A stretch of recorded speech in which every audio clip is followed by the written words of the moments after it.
this time with a bit of a repair work to be done.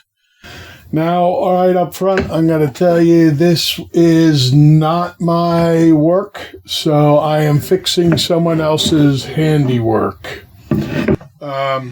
No idea who made this originally, but as you can see, I have 4 different pieces here, and it used to be a cutting board.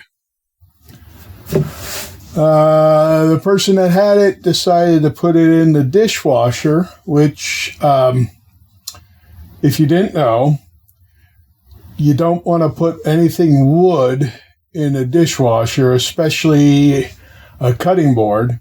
One, this kind of thing will happen. Unless you want 4 cutting boards and to cut smaller items, I guess.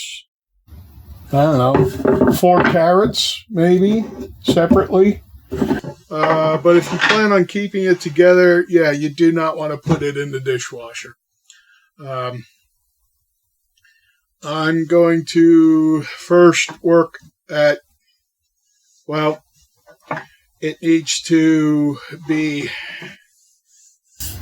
refaced on, well, the edges need to be redone because there's a little bit of a gap. I don't know if that gap was always there or if the wood from being in a dishwasher soaked in enough water that it now has a gap. So that's one particular issue to work on.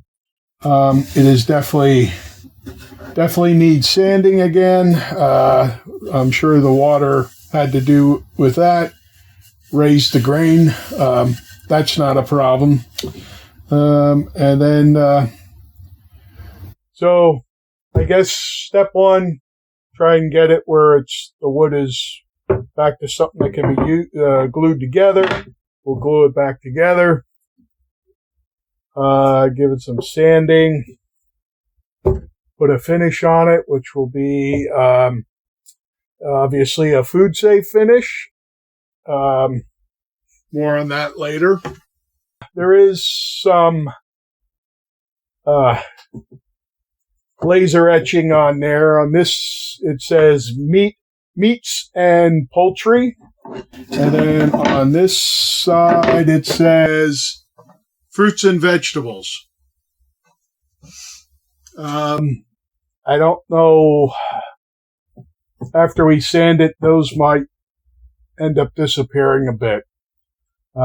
So we can see how that looks and re-etch something in there. I don't know. We'll see when we get there. But, yeah, let's see if we can revive this thing and get it into something that works again. That's our challenge. Obviously, the first step is to get these pieces glued back together. But to do that, first I needed to clean up those edges. All right, so another issue here.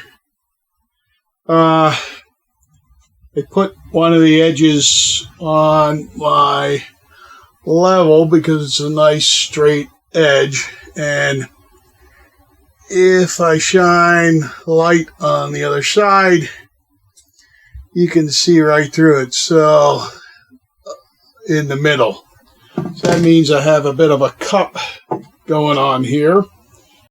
I made the edges as flat and true as I could without removing too much material. I just didn't want to take a chance of not being able to align the juice groove. When gluing these pieces together, it was definitely not like a normal glue-up. I had to use extensive clamping pressure to help eliminate what gap might have still been between the pieces. However, this was not at all easy because the edges of this cutting board were completely round, so the clamps kept wanting to fall off. But with persistence and a lot of patience, we were able to make it work. If you happen to know of a good way of doing this, then please leave me a comment below in case I need to clamp something round in the future. Unfortunately, there were still a few small gaps between the pieces that we glued together. To eliminate or hide these gaps, I first gave the cutting board a good sanding, that way I could collect some dust from it. Then I pushed some glue deep into the cracks that were still there.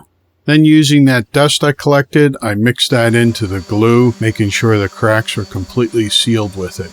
And then finished it off with a good sanding. Now keep in mind, depending on the wood, how big the crack might be, and if you're using a certain kinds of stain or not, the cracks may end up being much more visible than other situations. The original lettering was definitely removed from all the sanding, so I went into light burn to add the lettering back on. I designed the lettering upside down mainly for the reason that way it was at the front of the laser and I could better line it up. Here again, because of the round edges on the cutting board, the placement of it in the laser had to be done more by just what looked good as opposed to anything more precise. With that and the fact I couldn't do any test runs, if this went wrong, I'd have to sand it all back down again. Everything looked pretty good at this point, so it was time to put some finish on this cutting board. And to do that, I always use either tried and true Danish oil, or in this case, tried and true original. It's nothing but linseed oil and beeswax. So it's all natural, food safe, and really protects your piece quite well. Extremely easy to use. Just wipe it on, wait an hour, wipe off the excess. In 24 hours, give it a good buffing, and repeat 2 or 3 times, and it's the perfect finish. All right, I had to shovel through some snow to get out here, but this has been given 2 coats, dried a day in between each coat, and looking not too bad.